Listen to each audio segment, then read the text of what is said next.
Trials of Mana, or Seiken Densetsu 3 as it's known in Japan, released in 1995, and then was completely built from the ground up, giving quality of life improvements, overhauled a combat and character progression, and released on April 24th, 2020. Trials of Mana can be a beefy game. It took me around 24 hours to complete a single playthrough. The replayability for this game is insane. There are 6 separate stories depending on which character you pick, so if you wanted to play through all 6 characters, you're looking at about 144 hours depending on the difficulty level and how much you wanted to explore.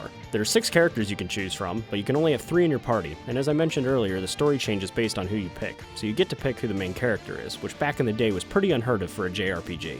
You're even given the option to see the prologues of your supporting characters as you run into them throughout the story. Once you pick the characters you want, be aware that this is the party you get. I chose Reese, who's definitely my girlfriend and not a fictional character, Duran, who won the Most Hair on a Protagonist award, and a literal gremlin named Charlotte. I am sure there is no way I will possibly regret the group choices I made. That's called foreshadowing. Like most JRPGs, you will travel from town to town fighting monsters, buying new gear, and eventually getting to a boss fight. There isn't much to do in the towns other than talking to the townspeople and simply upgrading your gear and buying items.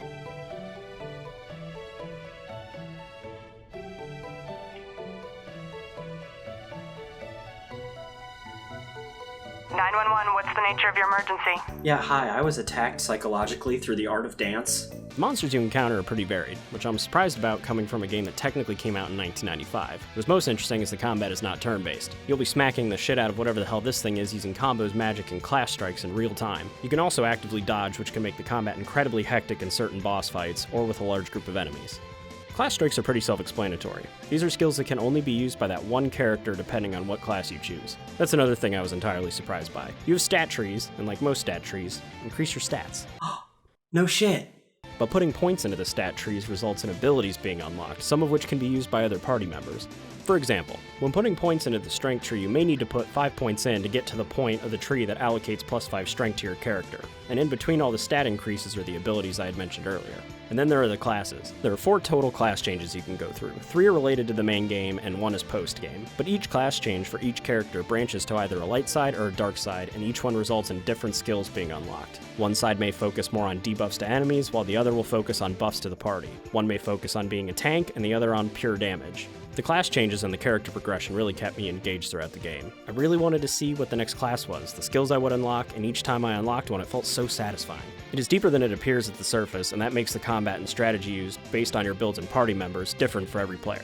The party members that you aren't playing as can be tweaked with as to when to use items, their class strikes, and their magic, which is super useful since you cannot control all of them at the same time. The story it's alright. It's hard to really get upset at the lacking story since it's basically a verbatim reshot of its 1995 counterpart. It's not reinventing the wheel. It's a typical cheesy 1990s JRPG story. But with that said, it is still engaging enough to keep you playing had you never played the original. Or you're just reliving nostalgia had you played the original, which is understandable too. Since there are different stories for each character you choose, it would be hard to go into depth, so I would just give the Cliff Notes version of Reese's story. Basically, her dumbass little brother gets swindled by these dweebs. I'm Bill. Stranger danger! And shockingly, that pisses off Reese. I'd rather not go into further details, it would just spoil major plot points for the game. Certain points in the plot dragged, but a majority had me wanting to get to the next part to see what had happened, even though you could typically tell what was going to happen anyways. The level of challenge is nothing to write home about. I played on hard and only struggled a few times due to being underleveled. With any RPG, be prepared to grind. You'll find yourself a few levels under bosses when getting to them, and if your characters don't have the right gear or are not high enough level, you are going to struggle. There are a metric fuck ton of boss fights. They're definitely the highlight of the combat. Now with that being said, there are 2 boss fights that are utter bullshit. I know you changed the camera in the 3D remake Trials of Mana, but if you're going to make a boss fight that has traps laid up around the room, pan the fucking camera out so I can see where they are. In terms of the endgame, it was a blast. Depending on which character you picked, there are 3 different end areas and 3 different end bosses that completely change how the story ends. On top of that, there is post-game content which includes being able to get a 4th class change. Now there are some complaints I have. While the combat is fun and engaging, be prepared to do a lot of it. Other than cutscenes and running from place to place, it is all you're going to be doing. Let me tell you, smacking shit can get a little old sometimes, and unfortunately there are no side quests in Trials of Mana. Smack shit, cutscene, go to town, be broke as hell, go back to smacking shit, rinse and repeat. Now obviously, I can't truly fault the game for this since they were attempting to keep it as faithful as possible to the original, but even with the fun combat, I found myself running away from some encounters to just progress in the story. But thanks to a lot of the areas you visit and the monster variations, as well as you and your companions constantly getting stronger and unlocking new skills and abilities, it kept combat fun. I think I'll wait out here.